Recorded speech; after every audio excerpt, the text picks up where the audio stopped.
¿Qué tal, queridos hermanos? ¿Cómo están? Gusto saludarles. Ya estamos en el año 2006, entrando en la tierra prometida, entrando en un año nuevo que Dios nos da para poder seguir soñando y seguir trabajando en la obra del Señor. Un saludo a todos aquellos que nos ven y nos premian con su sintonía. Damos gracias a Dios por eso y que Dios les bendiga mucho. Hoy día vamos a tratar un tema que es contingente. Siempre va a ser contingente este tema porque nosotros nos podemos distraer fácilmente de aquello que el Señor nos ha encomendado. Por lo tanto, tenemos que estar siempre buscando al Señor, buscando en su presencia para poder estar vigentes en este tiempo y poder seguir adelante con nuestra labor, con nuestro trabajo. Así que vamos a orar en primer lugar. Padre nuestro, gracias por este tiempo que nos concede, Señor, de estar juntos, de estar unidos a través de este medio de comunicación. Papito amado, te damos gracias, nos humillamos delante de ti, ponemos nuestros corazones a tus pies, Señor, sabiendo que nada somos, que Cristo es el todo y está en todo, que Cristo es lo más importante para nosotros y que tu Espíritu es quien nos permite, Señor, estar en estos momentos unidos, Señor, y que la presencia de Jesús esté en medio de nosotros. Pedimos, Padre, que sea atado todo espíritu inmundo, toda obra del diablo, todo poder de tinieblas que quiera impedir que podamos conversar y hablar de tu palabra. Te pedimos que tu palabra pueda abrir ojos, abrir oídos, sembrar la buena semilla en los corazones para que traiga fruto y traiga vida y vida eterna. Gracias, papito, en el nombre de Jesús. Amén y amén. Bueno, hoy día vamos a hablar del propósito.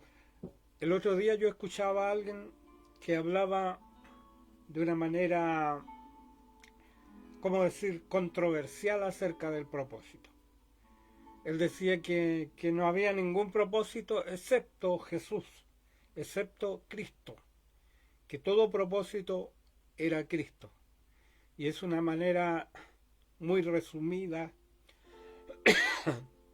de explicar que si bien el propósito es Cristo y que Cristo es todo, pero también hay matices, también hay llamados individuales, también hay cosas que el Señor, aparte de hacer un llamado universal a todos los hijos de Dios, tiene algo específico para cada uno de nosotros.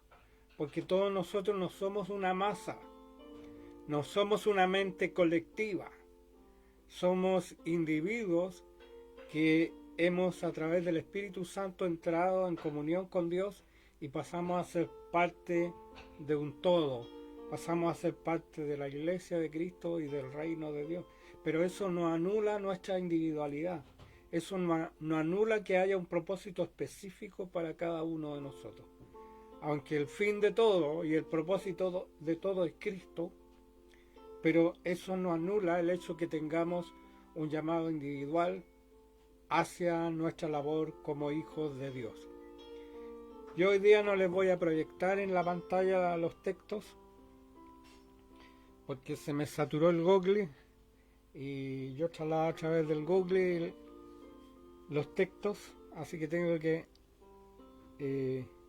eliminar muchos archivos que tengo de más, especialmente ahí en el correo.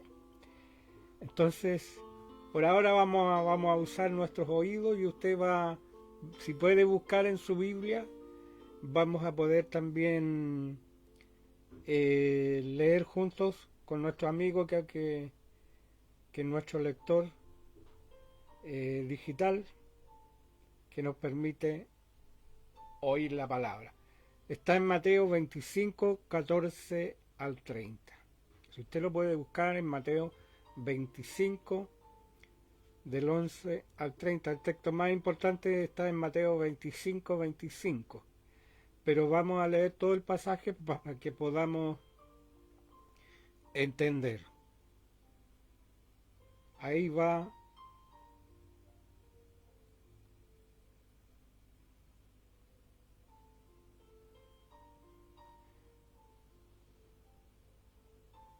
Porque el reino de los cielos es como un hombre que yéndose lejos, llamó a sus siervos, y les entregó sus bienes. A uno dio 5 talentos, y a otro 2, y a otro 1, a cada uno conforme a su capacidad. Y luego se fue lejos, y el que había recibido 5 talentos fue, y negoció con ellos, y ganó otros 5 talentos. Asimismo el que había recibido 2, ganó también otros 2, pero el que había recibido 1 fue y cavó en la tierra, y escondió el dinero de su señor. Después de mucho tiempo vino el señor de aquellos siervos, y arregló cuentas con ellos, y llegando el que había recibido 5 talentos, trajo otros 5 talentos, diciendo, Señor, 5 talentos me entregaste, aquí tienes, he ganado otros 5 talentos sobre ellos, y su señor le dijo, bien, buen siervo, y fiel, sobre poco has sido fiel, sobre mucho te pondré, entra en el gozo de tu señor. Llegando también el que había recibido 2 talentos, dijo, Señor, 2 talentos me entregaste, aquí tienes, he ganado otros 2 talentos sobre ellos. Su señor le dijo, bien, buen siervo y fiel, sobre poco has sido fiel, sobre mucho te pondré, entra en el gozo de tu señor. Pero llegando también el que había recibido 1 talento, dijo, Señor, te conocía que eres hombre duro, que ciegas donde no sembraste y recoges donde no esparciste, por lo cual tuve miedo, y fui, y escondí tu talento en la tierra. Aquí tienes lo que es tuyo. Respondiendo su señor, le dijo, siervo malo y negligente, sabías que ciego donde no sembré, y que recojo donde no esparcí, por tanto, debías haber dado mi dinero a los banqueros, y al venir yo, hubiera recibido lo que es mío con los intereses. Quitadle, pues, el talento, y dadlo al que tiene 10 talentos, porque al que tiene, le será dado, y tendrá más, y al que no tiene, aún lo que tiene le será quitado, y al siervo inútil echadle en las tinieblas de afuera, allí será el lloro y el crujir de dientes. Bueno, esta es una lectura que es un pasaje que muchos temen que se les hable y muchos temen leer porque implica que nos hace mirar que tenemos una responsabilidad como administradores de lo que Dios nos ha dado. Entonces, muchas veces nosotros como que tratamos de escondernos debajo de la sábana, eh, pero que en el fondo sabemos que hay una responsabilidad con Dios con respecto a todo lo que Él nos ha dado. Y en estos días en sueños yo recibía como una palabra que la teología que tú tienes eh, produce resultados en tu vida. Y aquí este varón, vamos a hablar del varón que tenía un solo talento que le fue entregado, tenía una teología equivocada, tenía una teología que él no conocía verdaderamente a su Señor, porque él pensó que conservando el talento y devolviéndole estaba todo listo, estaba todo hecho, y cometió un error grave, porque él verdaderamente no conocía a su Señor, no conocía en verdad a su Señor, porque él dijo, tuve miedo y escondí el talento que tú me diste, porque sé que eres hombre severo, que ciegas donde no sembraste y recoges donde no esparciste. Entonces tuvo un concepto negativo de su Señor. ¿Cuántos de nosotros tenemos un concepto equivocado de Dios y ese concepto equivocado de Dios, nuestra teología nos hace actuar equivocadamente? Por ejemplo, esa teología del calvinismo, que el calvinismo deja toda la soberanía de Dios y que poco es lo que puede hacer el hombre, que el hombre no tiene libre albedrío. Por lo tanto, todo lo que le venga será lo que Dios quiere. Es como la teología de los árabes, que ellos creen que todo está predestinado, predeterminado. Entonces ellos no salvan a alguien que se está ahogando porque a lo mejor está predeterminado que se ahogue. Entonces, cuando ustedes ven películas ahí donde se actúa de esa manera es porque tiene esa teología, ese, esa idea de Dios. Y aquí vemos que hay un hombre que tenía una idea negativa de Dios. Muchas veces nosotros tenemos una idea de Dios, pero que no está basada en las Escrituras, que está basada en nuestra experiencia. Yo veo comúnmente a personas que han tenido padres déspotas, o padres que han negado a sus hijos, o padres que han abandonado a sus hijos, que esos hijos tienden a creer y a tener desconfianza de todas las personas. Siempre andan con un escudo, como que todos están en contra de ellos, y muchas veces tienen una actitud agresiva, porque ellos, la primera imagen que tuvieron de un padre fue de un padre déspota, de un padre malo, un padre que no era amoroso ni misericordioso. Por lo tanto, eso inconscientemente ellos lo traspasan a sus vidas. Aquí vemos que este hombre tenía un problema de su concepto del Señor, porque él creía que era déspota, que era un Dios o un Señor que no tenía compasión ni misericordia. Entonces, el primer concepto era: crees que trabajas para otro, no sabiendo que trabajas para ti mismo. Ese es el primer concepto que tiene esta persona. Cree que él trabaja para otro, no para sí mismo. En otras palabras, él como que decía: yo no tengo ningún beneficio. Y recordemos lo que pasó con el que tenía 5 talentos, o el que tenía 10 talentos. Le fueron 5 talentos, le fueron agregados los talentos, otros 5 talentos más. Es decir, le fueron dados, aparte de lo que tenía, que pasó a ser de él, le fueron agregados más cosas.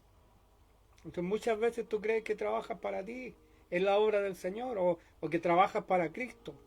Y en el fondo estás trabajando también para ti, porque un día el Señor te va a recompensar. Entonces nosotros debemos sentirnos involucrados, no como algo externo, no por cumplir, sino por amor al Señor. Este siervo no tenía amor a su Señor. Nos sirvió por amor y no trabajó por amor a su Señor. Del temor se obtiene la obligación, del amor el verdadero servicio. Entonces cuando tú pierdes tu propósito, en el fondo depende del Dios que tú conozcas, del Dios que tú explores, del Dios que tú quieras buscar en la Escritura, buscar en su palabra. Entonces, ese Dios que nosotros conocemos en la Escritura, porque de tal manera amó Dios al mundo, un Dios que nos ama, un Dios que dio todo para salvarnos, un Dios que es bueno, que tiene pensamientos de bien y no de mal para nosotros. Entonces cuando nosotros tenemos un concepto real de Dios, entonces nuestro servicio será verdadero y será genuino. La verdadera recompensa viene del buen trabajo. Cuando nosotros hacemos un buen trabajo, eso tendrá una buena recompensa. Cuando hacemos las cosas mal, murmurando, sin espíritu, sin corazón, sin poner alegría, gozo en aquello, nosotros no vamos a tener una buena recompensa. No entender el propósito te hace perder tu trabajo y tu vida. Hoy día llamaba a un amigo, no sé si él va a estar viendo esto, un amigo que él estudió y es un sociólogo, un especialista en temas indígenas. Yo lo llamé hoy día a propósito de esta palabra y como que él está ahí, no quiere, tiene su fe en Dios personal, pero no sale de ahí, porque a él lo defraudaron. Hubieron personas, falsos profetas que lo hirieron profundamente, pero yo le decía que la responsabilidad era de él. Y ya los demás se van a morir y van a dar cuenta, y ¿qué pasa con él? Por eso, ¿qué pasa contigo, amigo? Si estás viendo esto, si estás escuchando esto, ¿qué pasa con tu responsabilidad con Dios? No podemos escudarnos en lo que los demás han hecho en contra de nosotros o lo que nos han herido, porque nuestra responsabilidad es personal con Dios. Nuestro trato es personal con Dios. Entonces nosotros tenemos que ponernos al día con Dios, buscarle y preguntarle qué quieres que haga, Señor, como lo hizo el apóstol Pablo en el camino a Damasco. Señor, ¿qué quieres que haga? Vamos a ver otro pasaje aquí en 2 Timoteo 2:4. 2 Timoteo 2:4.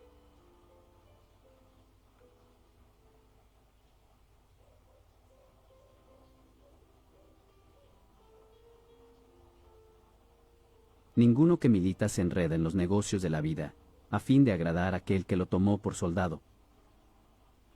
Ninguno que milita. Yo me acuerdo que hubo un tiempo que yo pertenecía a una iglesia donde los miembros que estaban en plena comunión y estaban comprometidos y sirviendo al Señor se les llamaba miembros militantes. Y aquí la palabra dice, ninguno que milita se enreda en los negocios de la vida, a fin de agradar a aquel que lo tomó por soldado. Nosotros no nos podemos enredar en los negocios de la vida. Podemos tener una muy buena profesión, podemos tener un muy buen trabajo, pero ese trabajo no nos debe enredar y dejarnos sin la capacidad de servir a Dios. Por eso ninguno que milita se enreda en los negocios de la vida, a fin de agradar a aquel que le tomó por soldado. No nos podemos enredar, hermano. Tenemos que tener claro nuestro propósito. ¿Cuál es el propósito de Dios para con nosotros? Y vamos a ver en Mateo 13, 3 al 8. Y les habló muchas cosas por parábolas, diciendo, He aquí, el sembrador salió a sembrar, y mientras sembraba, parte de la semilla cayó junto al camino, y vinieron las aves y la comieron, parte cayó en pedregales, donde no había mucha tierra, y brotó pronto, porque no tenía profundidad de tierra. Pero salido el sol, se quemó, y porque no tenía raíz, se secó, y parte cayó entre espinos, y los espinos crecieron, y la ahogaron, pero parte cayó en buena tierra, y dio fruto, cuál a 100, cuál a 60, y cuál a 30 por uno. Bueno, aquí esta es la parábola de los terrenos, dicen uno, otro la parábola de la semilla. Y yo creo que en estos momentos estamos tomando la semilla como el propósito de Dios. Y ese propósito es sembrado en nuestro corazón, pero nosotros, dependiendo nuestra decisión personal, depende los frutos o los resultados que tenga. Un corazón duro no podrá prosperar en el propósito. Un corazón duro es aquel que es el camino, es donde pasa la gente y se endurece el camino al final. Tal como mi amigo Marcos, a lo mejor muchos lo pisotearon, lo maltrataron y la tierra se endureció. Y a lo mejor quedó a la orilla cierta tierra que no ha sido pisoteada y que produjo, pero que no trajo resultados, sino que vinieron las aves del cielo y se comieron la semilla. Esos son los afanes de esta vida, tantas cosas que vienen sobre nosotros y nos separan del propósito de Dios. Ser ambiguos te hace perder la semilla del propósito.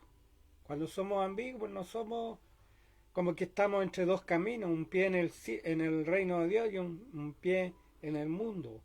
Cuando no nos decidimos realmente a tomar el camino del Señor, ahí estamos entre dos caminos como decía la palabra, no claudiquéis en vuestros caminos.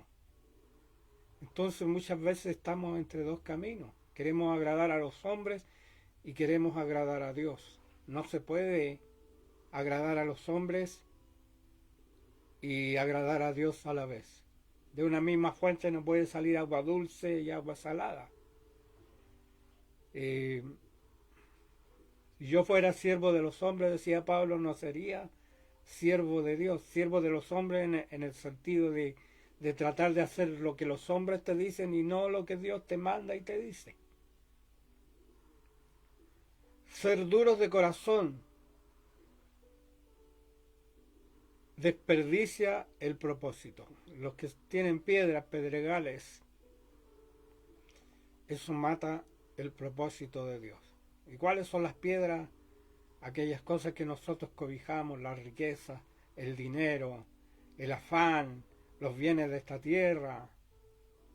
Todas esas cosas le damos un lugar en nuestro corazón y al final empiezan a llenar nuestro corazón y no hay lugar para Cristo en nuestro corazón. El estar distraído ahoga el propósito. Alguien que está distraído no escucha lo que se le dijo. Está distraído entre tantas cosas que tiene el mundo hoy día, para distraernos, para que nosotros quitemos la vista de nuestro Señor Jesucristo. Y eso nos hace perder el propósito de Dios.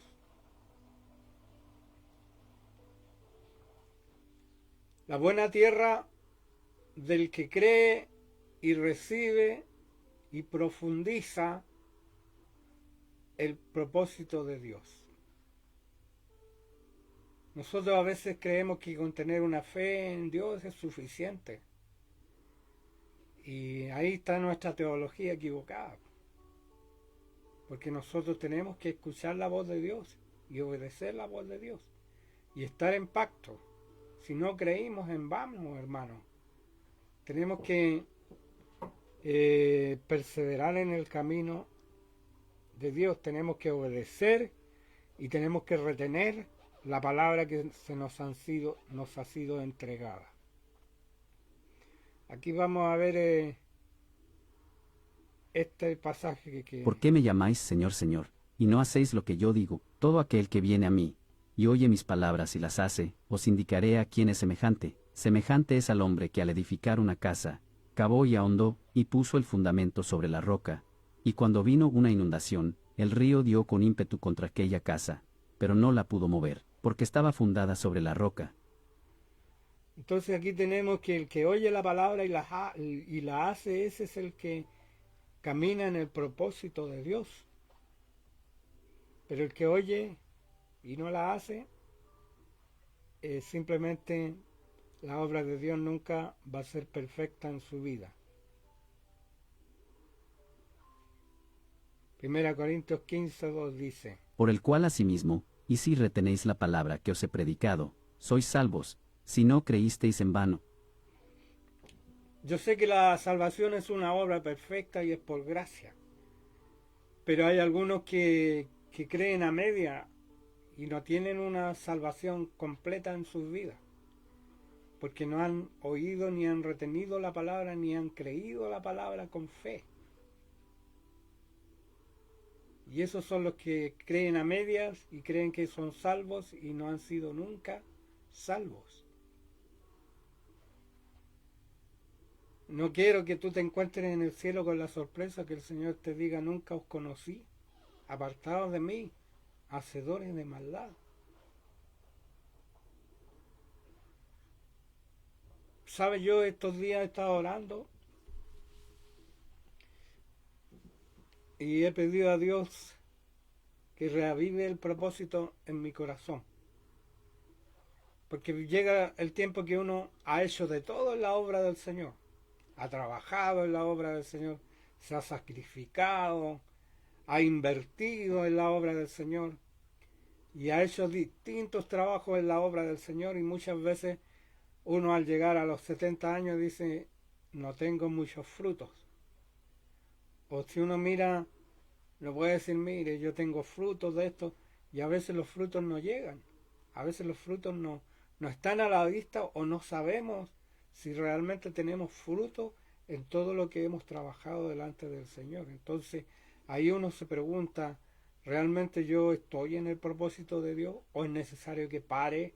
¿Es necesario que me detenga en estos momentos y decida buscar al Señor con más intensidad y reconocer mi pecado, reconocer que he bajado mi intensidad en el servicio al Señor, que me he acomodado, reconocer que no estoy dándolo todo, que estamos fallando en algunas áreas? Entonces uno tiene que realmente hacerse esa pregunta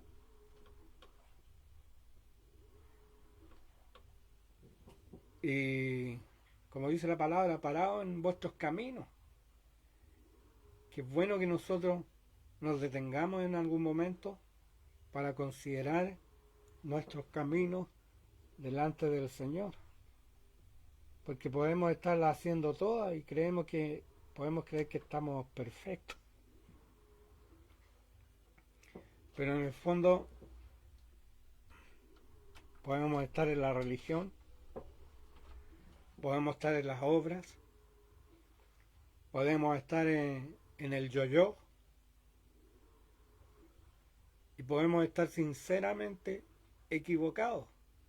Porque el apóstol Pablo estaba sinceramente equivocado. Nosotros podemos estar sinceramente equivocados. Por eso nosotros tenemos que hacer este autoexamen, especialmente cuando llegamos a fin de año y comenzamos un nuevo año, que podamos tener la capacidad de meditar si estamos en el propósito de Dios. Yo fui parte de un grupo de jóvenes, eran unos 60, 70 jóvenes, que servíamos al Señor intensamente y trabajábamos al Señor, pero de esos cuantos quedan, hermanos, de esos cuantos perseveraron, de esos cuantos siguieron el camino y el propósito de Dios. Muchos llegaron a tener títulos universitarios, algunos doctorados, algunos jefes de carrera. ¿Y dónde está el servicio a Dios?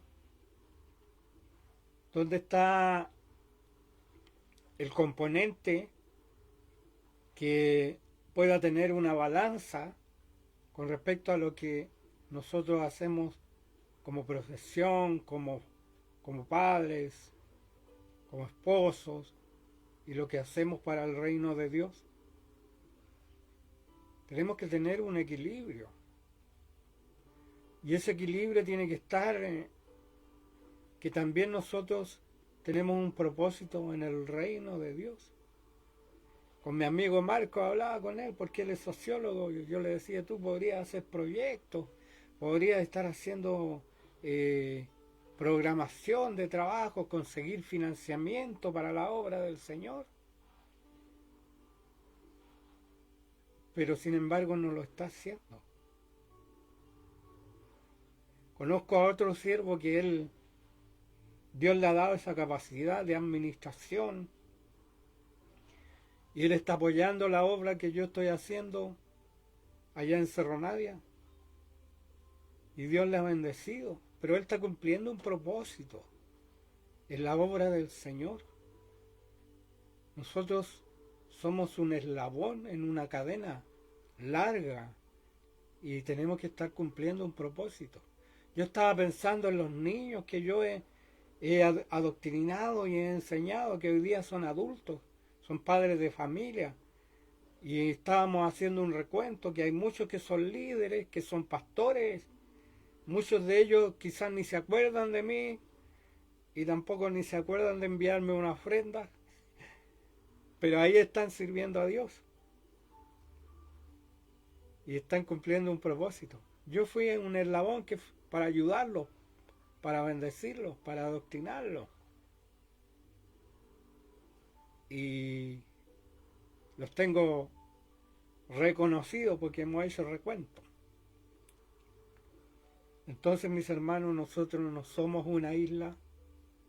La palabra dice que ninguno vive y muere para sí, y que todos vivimos para Cristo. Y si morimos, del Señor somos. Pero estamos cumpliendo un propósito.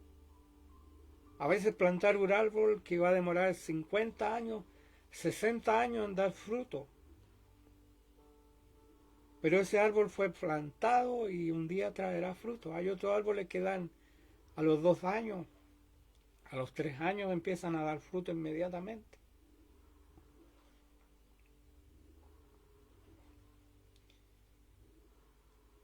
Entonces yo hago este llamado a que tú tengas cuidado, porque va a llegar el día en que vamos a tener que comparecer delante del Señor y vamos a tener que dar cuenta de nuestra mayordomía. Vamos a tener que decir qué hicimos con todos los dones, con todos los talentos, con todas las profesiones, con todos los bienes.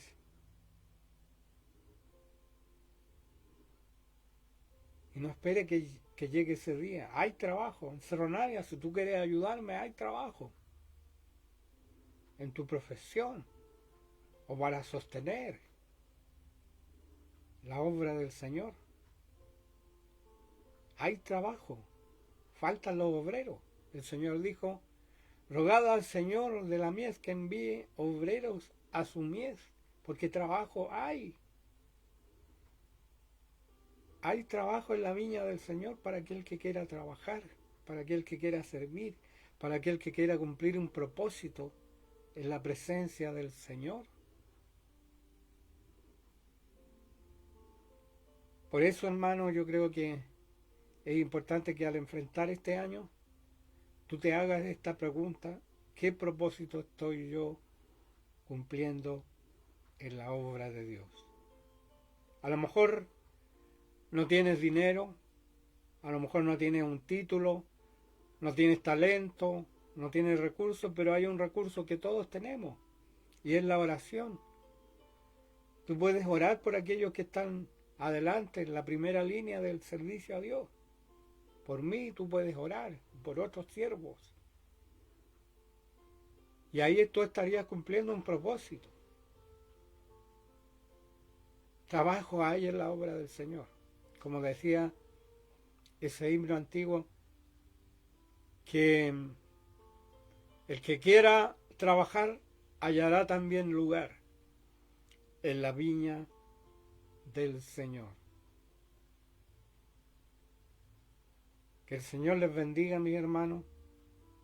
Hoy día, con este calor que tenemos, gracias a Dios por este tiempo.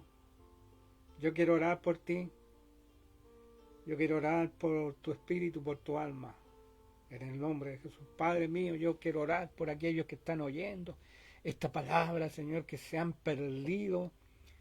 Señor, que se han enredado en los negocios de esta vida, que han perdido el propósito, que actualmente no están dando fruto en el reino, que están viviendo solo para sí y para cubrir sus necesidades solamente. Padre, yo te pido por aquellos que están sin fruto, por aquellos que se perdieron en su propio egoísmo, Padre. Señor, ayúdales a recapacitar en estos momentos. Ayúdales a despertar que hay trabajo en la obra del Señor. Hay siervos que están luchando contra tantos imposibles, que tienen arriendos que pagar, que tienen cosas que solventar y muchas veces no tienen todos los recursos. Y hay una masa que está ahí, Señor, que no es una masa crítica. Cuando se habla que hay una masa crítica, cuando hay una masa que se mueve en torno a un propósito, sino hay una masa inerte, una masa que se sube arriba del carro, pero que no aporta a la obra de Dios. Despierta a tus hijos, Señor, Que no llegue el día o llegue la noche cuando nadie puede trabajar.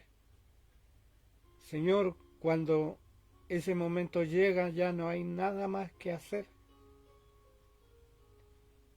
Padre, ayúdanos a despertar.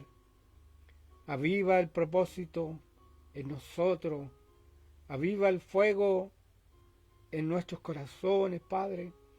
Que tu Espíritu nos avive, nos sople, nos infunda alientos, fuerzas para seguir adelante el camino que nos resta. Bendícenos, Padre, toca corazones, toca vidas, libera, Señor, aquel que está atado por Satanás el diablo, libéralo, corta cadenas, Señor, que puedan realmente mirarte a ti, Señor, y poder estar dispuestos a cumplir un propósito dentro de tu reino. Te doy gracias por todos los que han estado escuchando esta palabra. Bendícelos, papito, en el nombre de Jesús. Amén y amén. Bueno, comparta esta palabra, póngale un me gusta y que el Señor les bendiga, que el Señor sea con cada uno de ustedes. Amén y amén.